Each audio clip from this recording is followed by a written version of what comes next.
A'udzu billahi minasyaitonir rajim. Bismillahirrahmanirrahim. Alhamdulillahi rabbil alamin wa bihi nasta'in.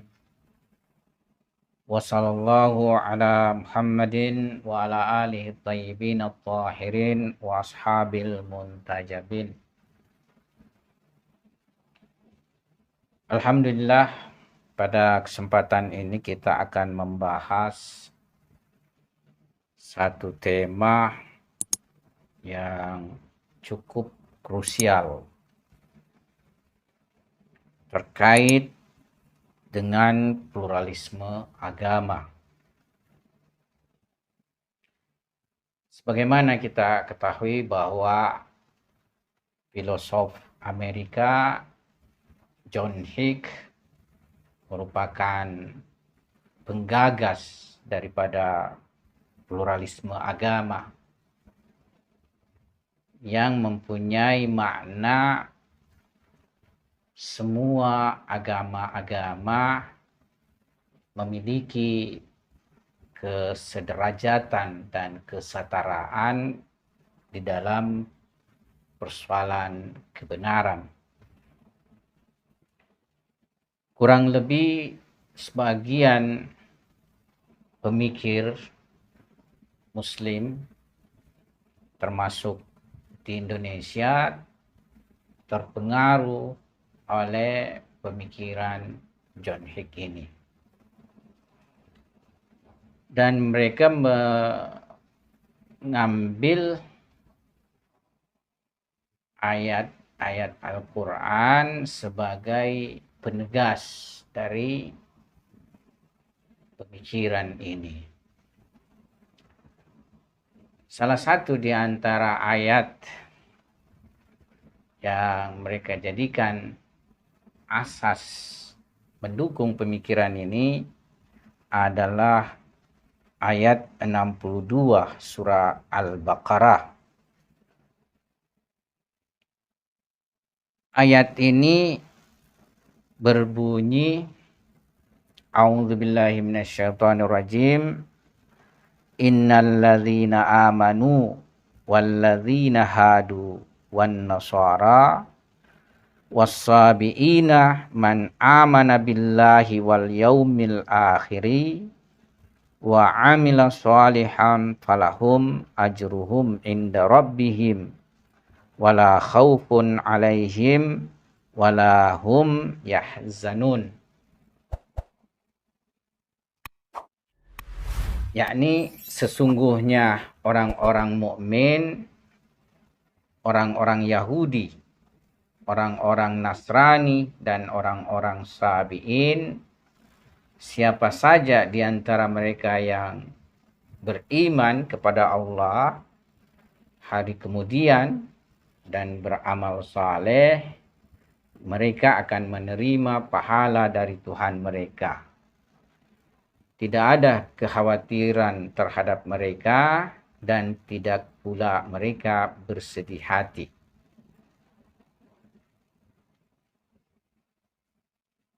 Nah, secara umum makna ayat ini tentunya akan berhadapan dengan ayat-ayat yang lain. Seperti ayat 85 surah Ali Imran, yaitu wa may yabtaghi ghairal islami dinan fala yuqbala minhu wa huwa fil akhirati minal khasirin. Dan barang siapa mencari agama selain Islam, dia tidak akan diterima. Dan di akhirat, dia termasuk orang yang rugi. Ataukah ayat lain seperti Inna dina indallahil Islam. Sesungguhnya agama yang hak di sisi Allah adalah Islam.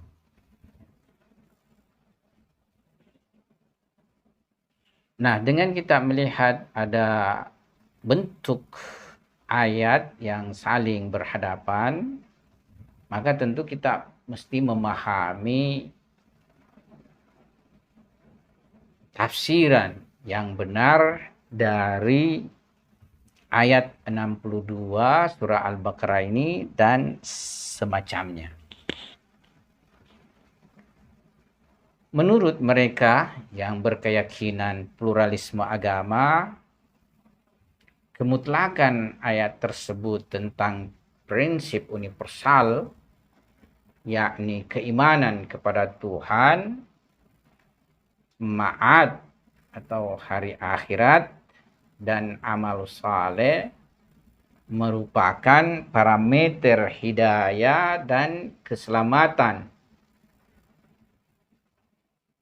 serta syarat-syarat lain seperti beragama dengan agama khusus tidaklah menjadi pertimbangan.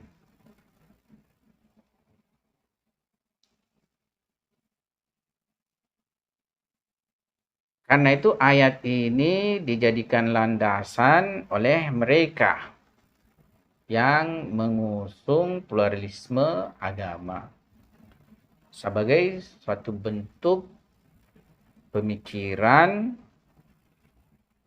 yang memandang bahwa agama-agama semuanya itu memiliki kesetaraan di dalam kebenaran dan semuanya mengantarkan para pengikutnya kepada keselamatan.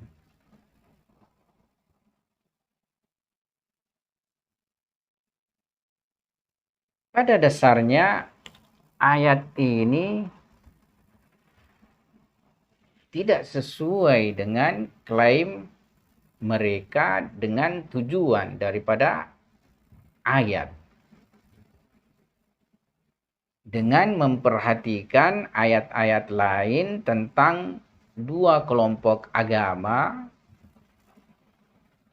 yaitu Yahudi dan Nasrani, maka maksud sebenarnya dari ayat dapat kita peroleh dalam arti yang lain.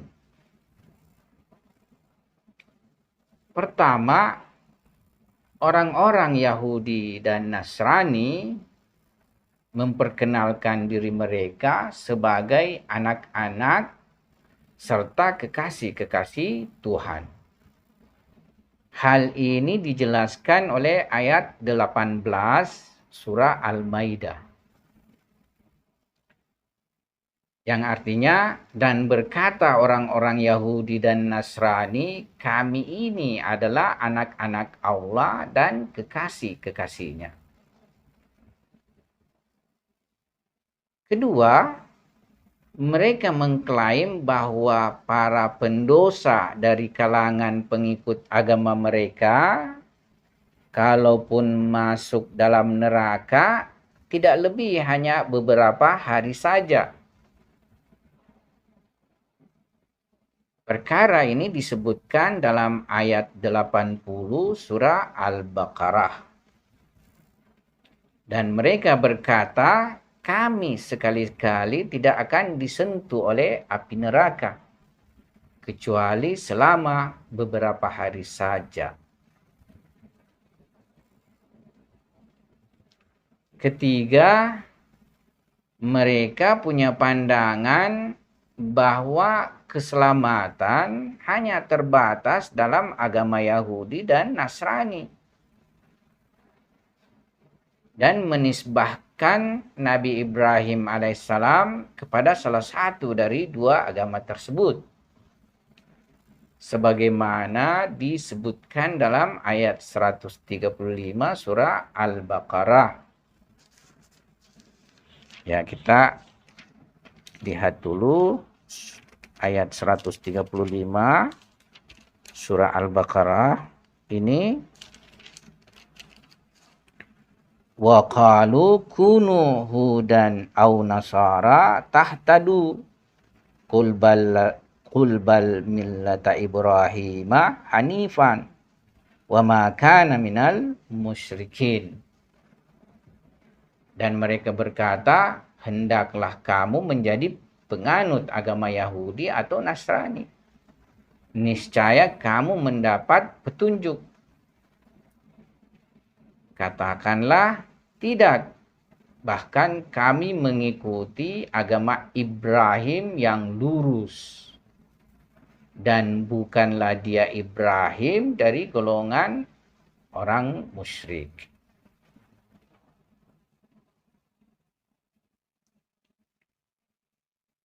Dengan mengacu kepada 3 ayat tersebut, di mana terdapat klaim-klaim dari penganut agama Yahudi dan Nasrani, maka ayat 62 surah Al-Baqarah dan semacamnya seperti ayat 69 surah Al-Maidah. Jadi ayat 69 surah Al-Maidah ini kita lihat dulu. Surah Al-Maidah ayat 69 ini, kalau tidak salah bunyi ayatnya sama saja dengan bunyi ayat 62 surah Al-Baqarah. Ya. Jadi bunyinya sama. Innalladzina amanu walladzina hadu wassabiuna wan nasara man amana billahi wal yaumil akhiri wa amila sholihan fala khaufun alaihim walahum yahzanun. Oh ya, di sini mungkin berbalikan antara sabiun dan nasara. Artinya sesungguhnya orang-orang yang beriman dan orang-orang Yahudi dan orang-orang sabiun dan orang-orang Nasara, siapa yang beriman pada Allah serta hari akhirat dan beramal saleh, maka tidak ada ketakutan atas mereka dan tidak ada mereka berduka cita. Ya, jadi ayat ini mengisyaratkan bahwa keselamatan tidak pada apa yang kalian klaimkan. Yani makna daripada ayat ini mengisyaratkan bahwasanya keselamatan itu tidak pada apa yang kalian klaimkan. Karena itu ayat ini bertujuan menjelaskan bahwa keselamatan dan kebahagiaan semua pengikut syariat-syariat yang telah berlaku dan berlaku sekarang, yakni syariat sebelumnya, yakni agama sebelumnya yang telah berlaku dan berlaku sekarang, yakni syariat Islam, adalah atas dasar keimanan dan amal saleh. Bukan karena penisbahannya kepada keyahudian dan kenasranian serta kelompok-kelompok agama lainnya.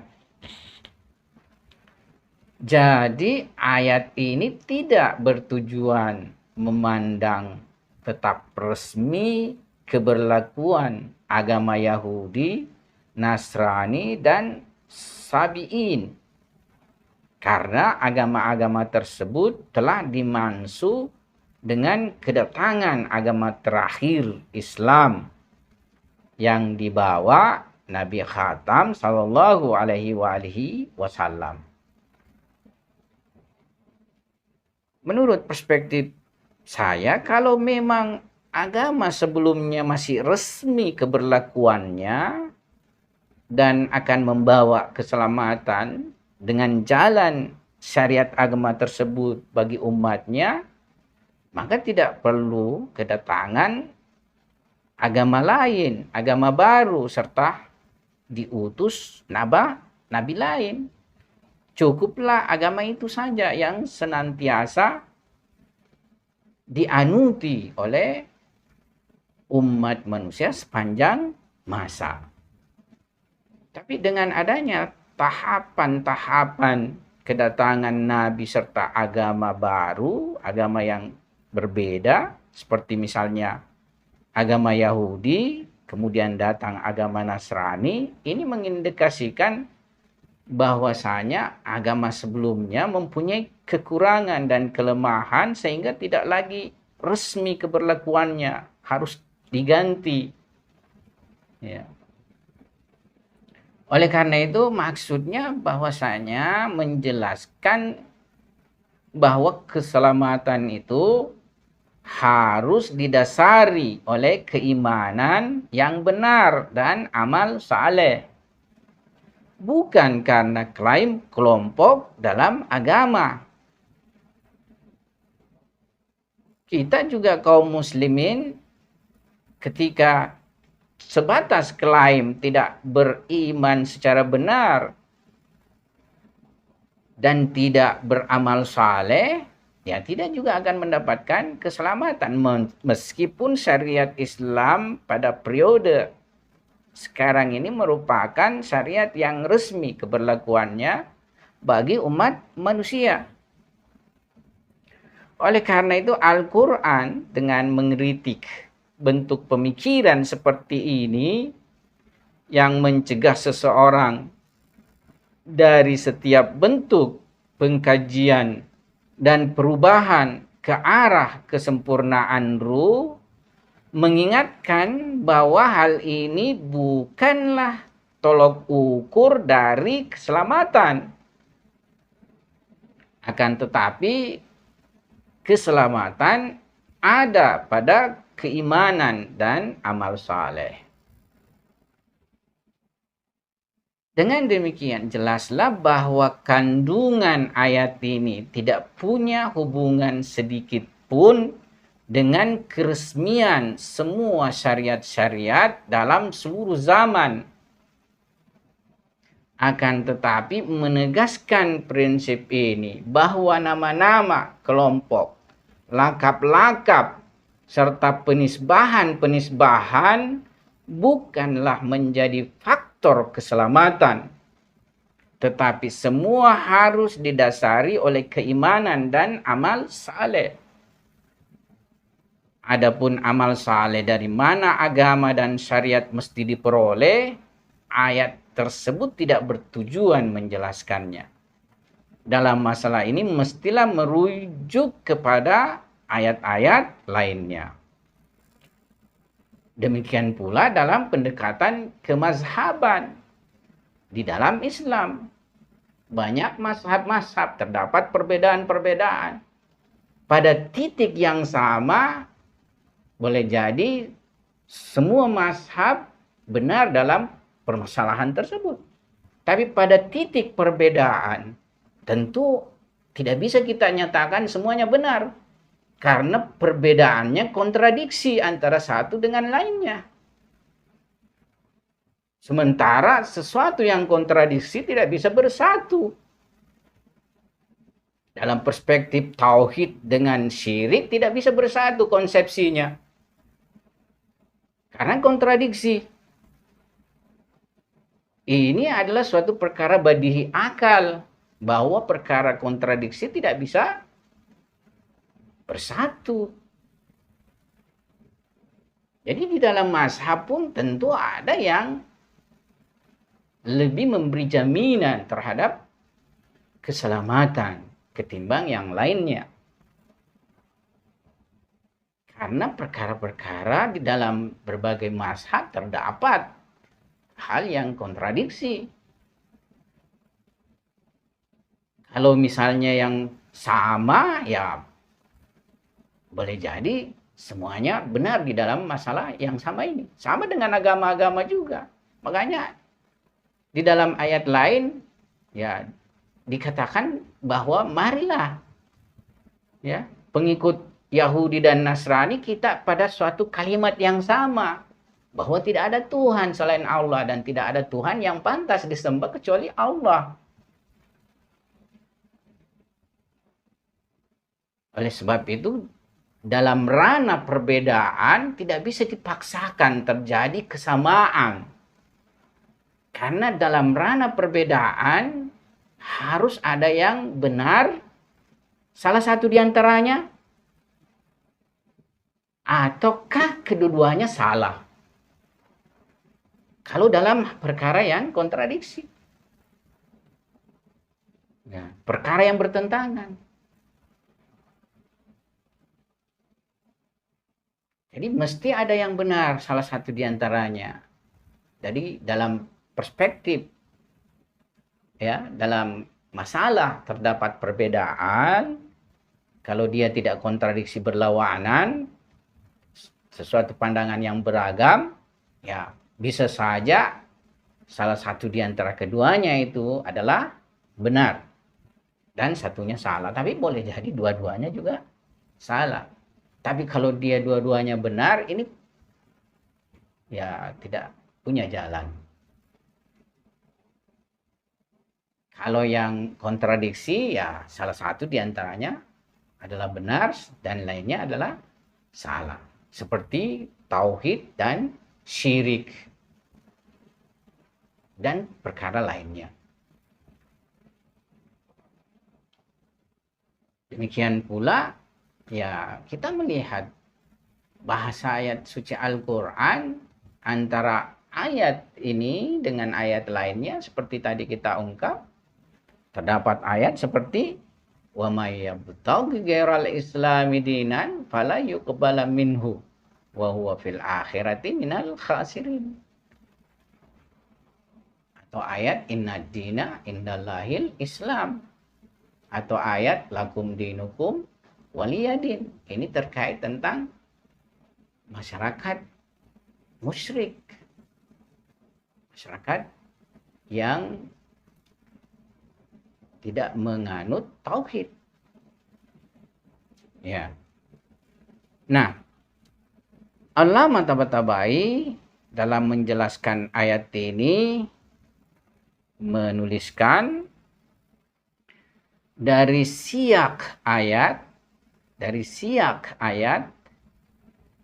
diperoleh bahwa dalam ayat ini keimanan pertama, yaitu innalladzina amanu, adalah keimanan lahiriah, dan keimanan kedua man amana billahi adalah keimanan sebenarnya.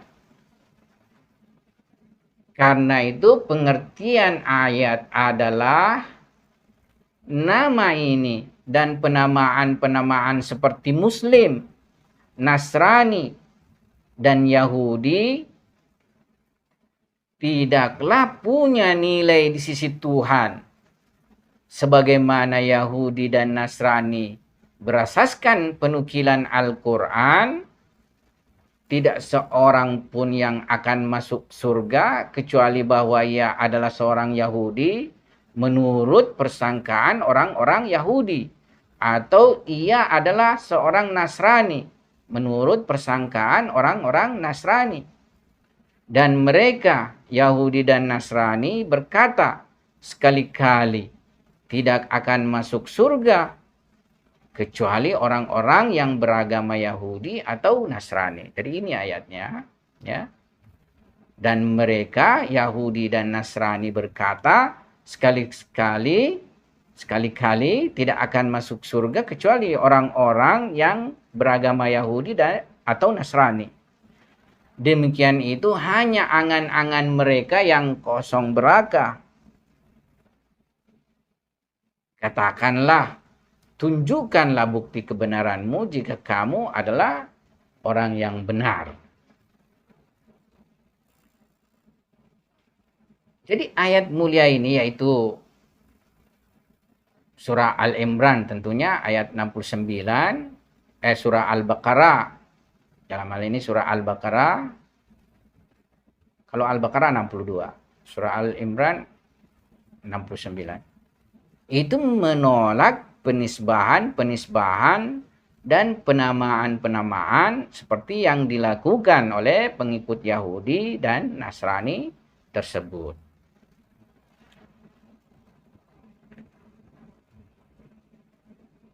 Di samping itu kita juga diajarkan untuk senantiasa bermohon pada Tuhan untuk diberi petunjuk kepada sirat mustaqim. Ihdinas siratal mustaqim. Di dalam irfan ada pembahasan tentang sirat mustaqim wujudi dan sirat mustaqim suluki. Sirat mustaqim wujudi yakni semua eksistensi ini berada pada sirat mustaqim. Karena tidak ada yang keluar dari jalan kembali kepada Tuhan. Semuanya inna lillahi wa inna ilaihi raji'un.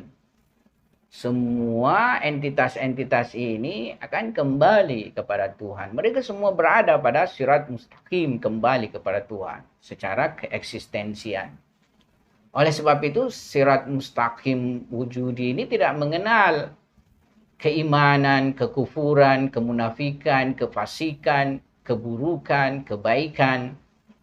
Apa saja entitas itu semua berada pada sirat mustaqim wujudi, kembali kepada Allah Subhanahu wa taala.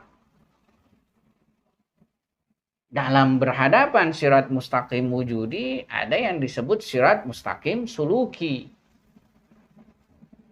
Di mana sirat mustaqim suluki ini semua paham-paham saling berhadapan satu dengan yang lainnya. Dan tidak bisa semuanya adalah sirat mustaqim. Ada yang sirat mustaqim yang mengantar pada kembali terhadap nama yang memberikan kebahagiaan, memberikan keselamatan, dan ada yang mengantar tidak kepada jalan tersebut, yakni malah kepada memberikan balasan, memberikan siksa. Dalam sudut tinjauan nama-nama itu tidak semua nanti kembali kepada nama Tuhan Mun'im yang memberi nikmat. Tuhan punya nama, memberi nikmat. Tapi ada juga yang kembali kepada nama Muntakim, yakni memberi balasan. Dan nama Mun'im serta nama Muntakim ini tidaklah sama, berbeda. Yang satu memberikan kenikmatan, memberikan kebahagiaan, yang satunya memberi azab, memberi balasan. Ya, ini sirat mustaqim suluki. Oleh sebab itu saya pikir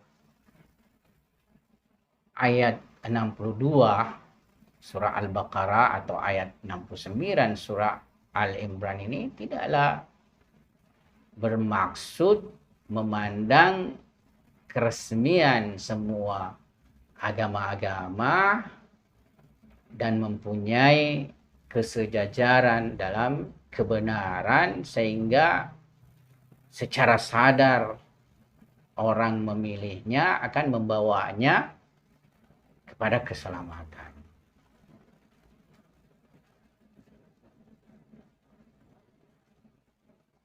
Nah, sekarang kita membahas suatu permasalahan tentang amal saleh. Tuhan berfirman, katakanlah, jika kamu benar-benar mencintai Allah, ikutilah aku. Niscaya Allah mengasihi dan mengampuni dosa-dosamu. In kuntum tuhibbunallah, qul in kuntum tuhibbunallah fattabi'uni yuhibbukumullah wa yaghfir lakum dzunubakum. Dalam ayat ini ditegaskan bahwa kecintaan kepada Allah haruslah dibarengi dengan mengikuti Nabi Khatam sallallahu alaihi wasallam. Yakni keimanan kepada para rasul ilahi mestilah mutlak dan tampak dan tanpa pemisahan. Jadi keimanan kepada para rasul ilahi mestilah mutlak dan tanpa pemisahan. Maksudnya tidak ada pemisahan. Ahli kitab dalam hal ini Yahudi, Nasrani, Majusi, Sabi'in, di samping berkeyakinan kepada kenabian para nabi terdahulu, jadi kita juga meyakini kenabian para nabi-nabi terdahulu. Nah, mereka mestilah juga berkeyakinan kepada kenabian Rasulullah Sallallahu Alaihi Wasallam. Sehingga menjadi misdak ayat 69 surah Al-Baqarah. Yakni balasan atas amal mereka di sisi Tuhan. Sebab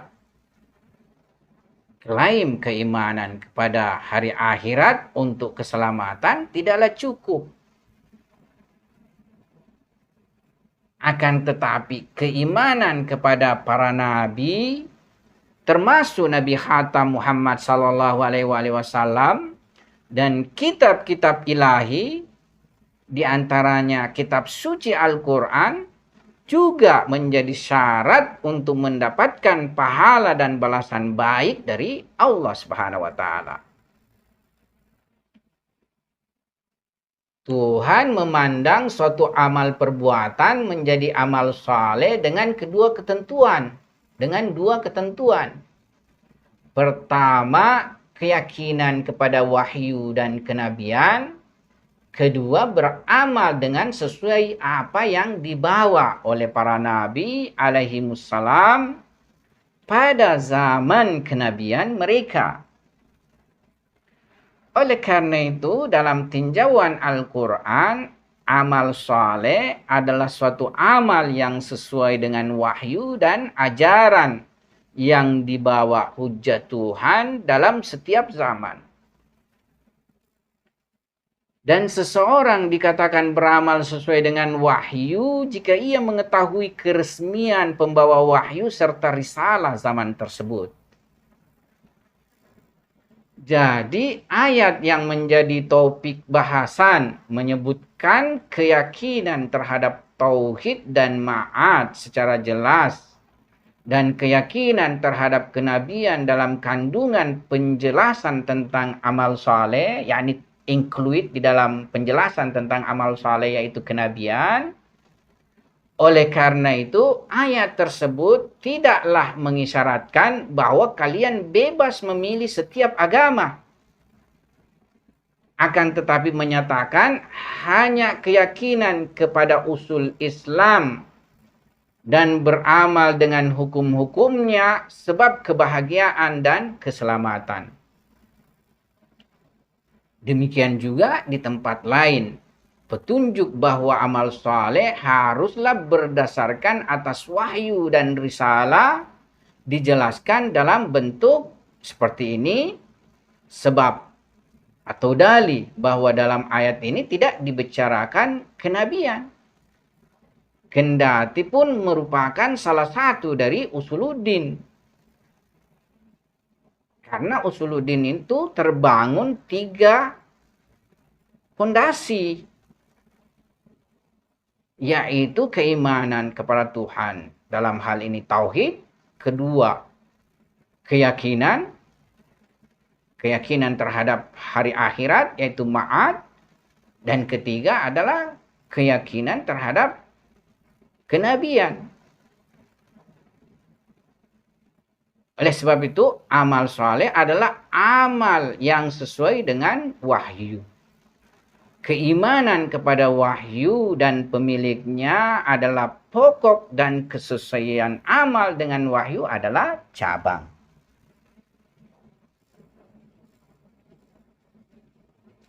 Nah, sekarang muncul pertanyaan.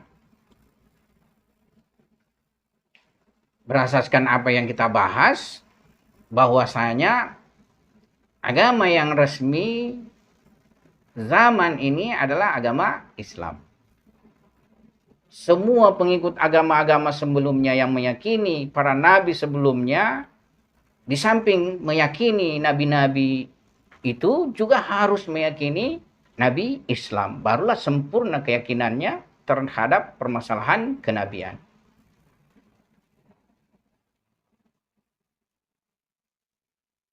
Nah, dengan memandang bahwa agama Islam merupakan agama yang terakhir dan agama yang resmi bagi umat sekarang, apakah hanya orang-orang Muslim atau pengikut agama Islam yang akan masuk surga?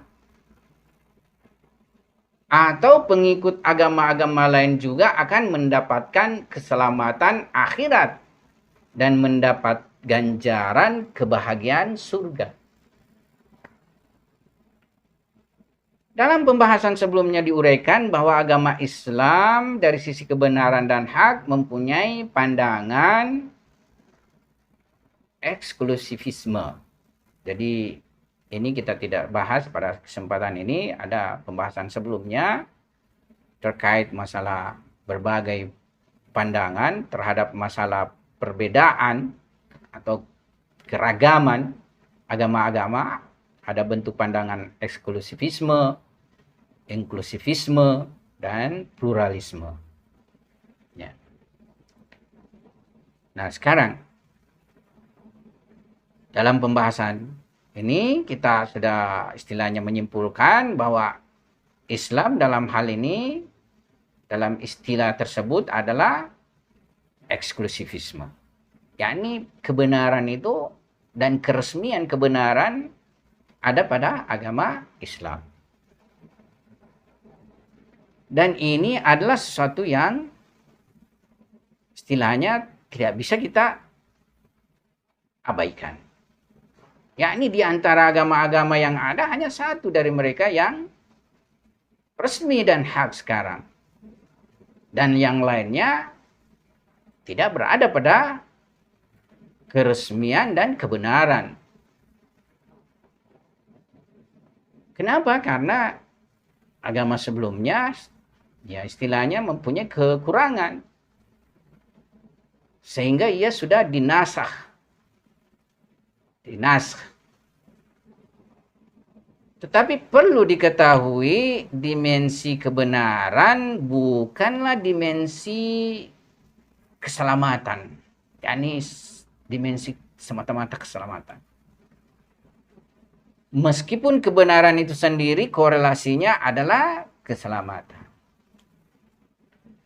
Dan jika seseorang dengan pengetahuan dan sengaja mengingkari kebenaran agama hak serta tidak bertaubat, maka layak baginya azab dan siksaan Tuhan di akhirat.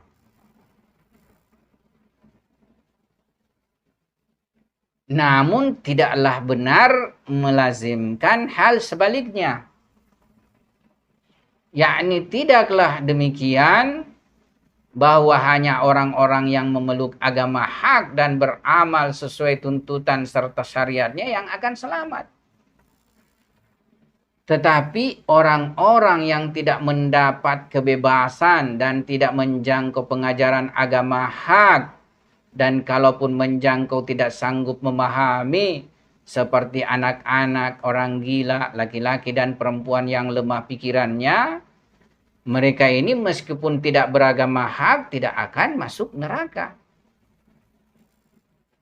Allama Tabatabai berkenan orang-orang mustad'afin berkata, kemudian dikecualikan dari itu orang-orang mustad'afin dan diterima permohonan maaf serta uzur dari mereka yang disebabkan kelemahan. Menurut pandangan filosof Islam seperti Ibnu Sina dan Mullah Sadra, kebanyakan orang-orang yang tidak meyakini kebenaran atau agama hak adalah orang-orang qasir, bukan muqassir. Dan orang-orang seperti ini jika tidak mengenal Tuhan secara hak tidak akan diazab. Meskipun juga tidak akan masuk surga. Jadi orang-orang yang hanya akan mendapat siksa adalah orang-orang muqassir. Yakni orang-orang yang mendapat kebebasan, keluasan, serta mampu menjangkau pengajaran kebenaran, tetapi secara sengaja tidak menghiraukan itu semua. Atau mereka adalah orang yang inat terhadap kebenaran.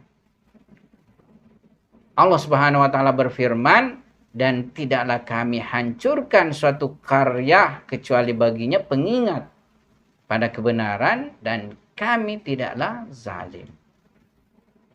Yakni orang-orang yang tertimpa azab Tuhan adalah orang-orang yang sebelumnya sudah mendapatkan hujah yang sempurna tentang kebenaran perkara Tuhan.